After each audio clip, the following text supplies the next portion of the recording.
I'm not gonna kill you. I'm just gonna hurt you. Really, really bad.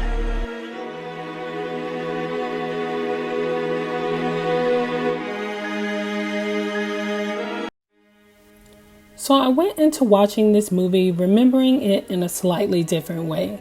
I saw this movie twice or maybe even 3 times when it was in theaters. I did enjoy it, but I don't remember it being this bad. The dialogue is kind of bad. Harley Quinn talks too much.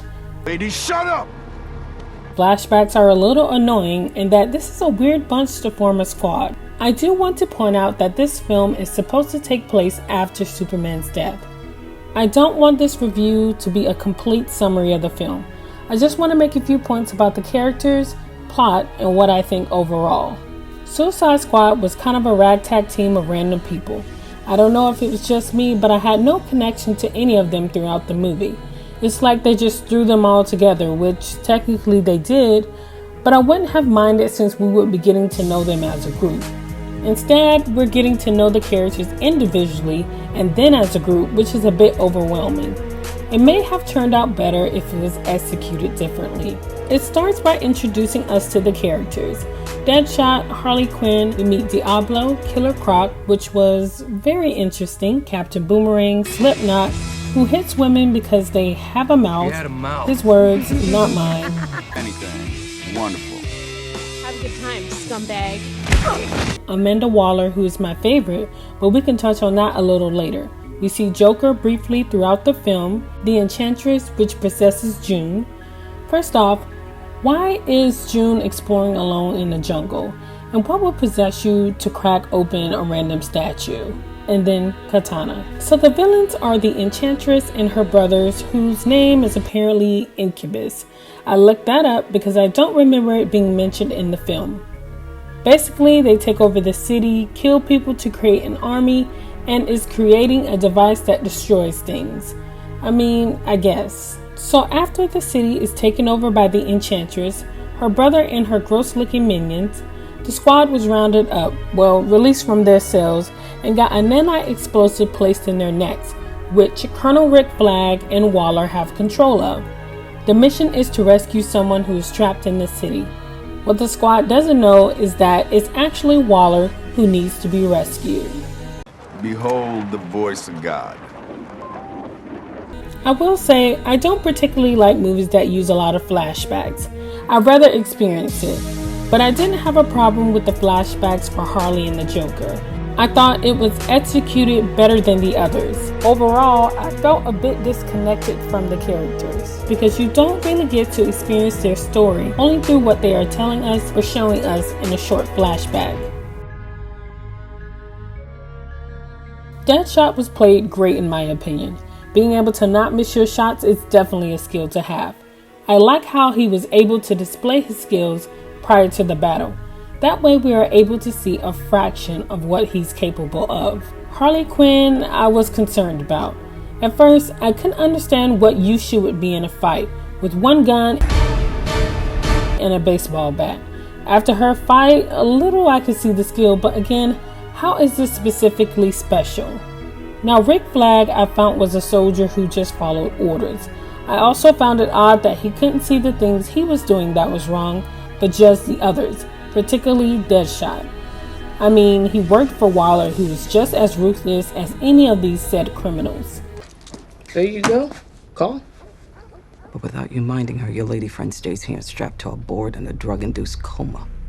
I did like the friendship potential between Rick Flag and Deadshot. I wish they would have dived into that a little more. Diablo has a great ability, being able to control fire and transforming. He was probably the most useful. He definitely made the fighting scene at the end more interesting and became an even match against Incubus. Killer Croc just confused me for multiple reasons. What the hell, Flag? Why was he wearing that sweatsuit? Why did he talk like that? I'm beautiful. All of his dialogue made me cringe. Boomerang had me wondering what use a boomerang would be. Plus, he's like a professional bank robber. I'm confused as to how this is helpful in a fight against a witch. Slipknot didn't last long. Hold your fire!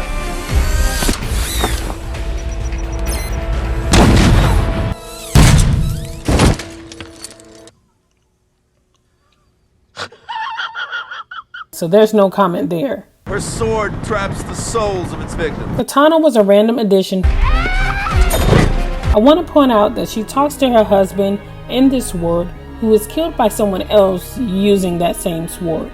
Just being logical here, but wouldn't there be a bunch of souls yelling and screaming? How can she possibly just talk to her husband? The reason I'm breaking down some of the characters is because I'm wondering why.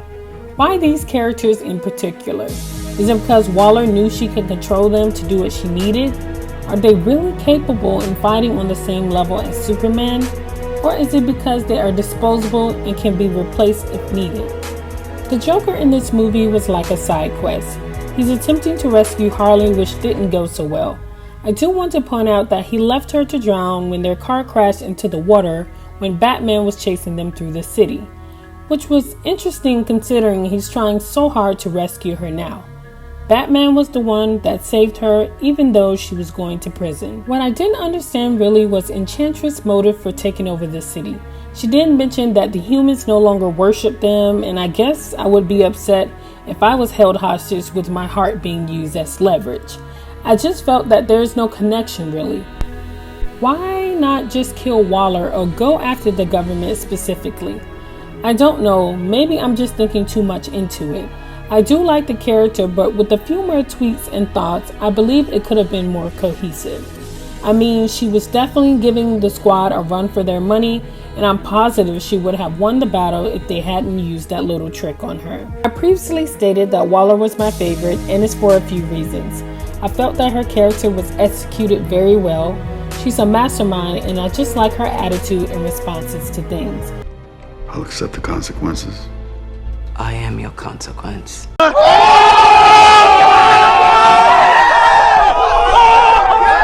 The satisfied smirk she had during some of the scenes was definitely one of the highlights of the movie. She also threatened the squad a lot, which I thought was entertaining to see. Yes, I'm aware that she's technically one of the bad guys. I mean, she did murder some of her employees because they weren't cleared for all of the confidential information they were witnessing.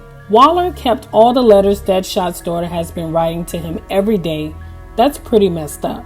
She even stated that if they get caught, they would just throw them under the bus. I did want to mention that Batman did make a few cameos throughout the movie, mostly during the flashbacks. I was a little annoyed and confused. I got the impression that Batman didn't particularly like Waller, but he seemed to do what she wanted. Waller did state she was leaving anonymous tips for Batman to capture these criminals. The reason I was annoyed is I feel like Batman was doing someone else's bidding and kind of ruining the party per se. Then I had to remind myself that technically his job is to catch quote-unquote bad people. Overall, I believe his appearance was a bit unnecessary. Basically, Waller is the puppet master and has everyone on strings. The movie in general left me a little unimpressed. The dialogue was cringy at times, and I believe it was supposed to be funny, but I wasn't laughing. When I did laugh, it was at them and not with them. The comedy was a little lackluster. Some of the fighting scenes were okay. We got to see some of their abilities. The last fighting scene left much to be desired. I felt that most of them were completely useless apart from Diablo and Deadshot. I feel like these characters were forced upon us, and what makes it funny is that in the next film, most of them are replaced or just not revisited. The Suicide Squad was created a few years later and was released almost a month ago. I assumed they wanted a do-over, which I believe is for the best considering how not so great the first attempt was. I would also like to mention that the soundtrack was great. I love the collection of songs.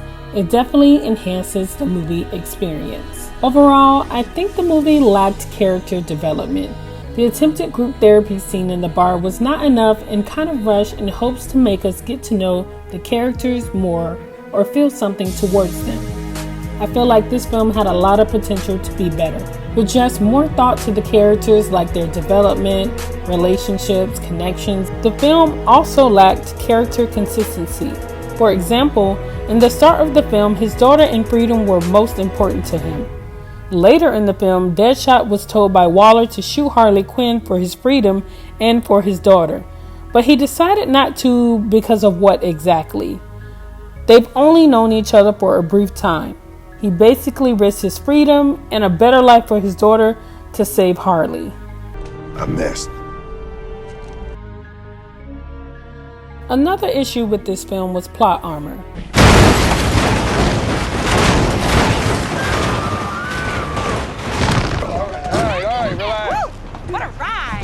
During the movie, they are put into these situations that should result in death. I feel that some of them should have died a few times or at the very least become seriously injured. However, the characters always appear unscathed. Blah, blah, blah, blah, blah, blah, blah, blah, blah. All of that chit-chat's gonna get you hurt. Oh my God. Also, the dialogue was weird at times. Mama says I can't live with you because you kill people. That's not true. That's a lie. She's lying to you. Are you deaf? You one of them deaf hoes. Her sword traps the souls of its victims. Her sword traps the souls of its victims. Love your perfume. What is that? The stench of death? I'm a soldier. And you're a serial killer who takes credit cards. Ooh, it's fire. Woo! Not me, shorty. I'm beautiful. I like her. I live on the ground. Y'all are just tourists.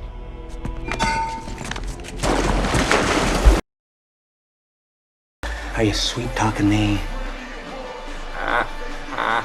The itch in my crotch. Until you infamous to this handsome hunka. You don't want no What's beef? wrong? You don't want no beef? You don't like I'm not someone who is loved. I'm an idea.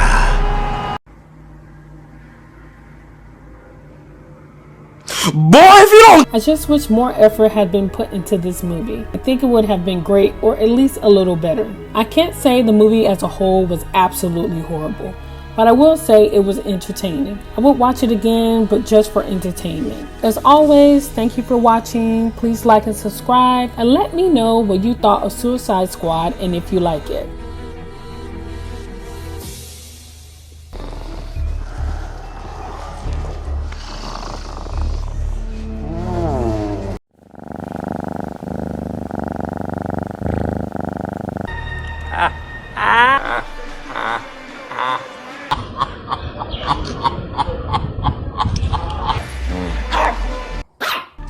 That shit crazy.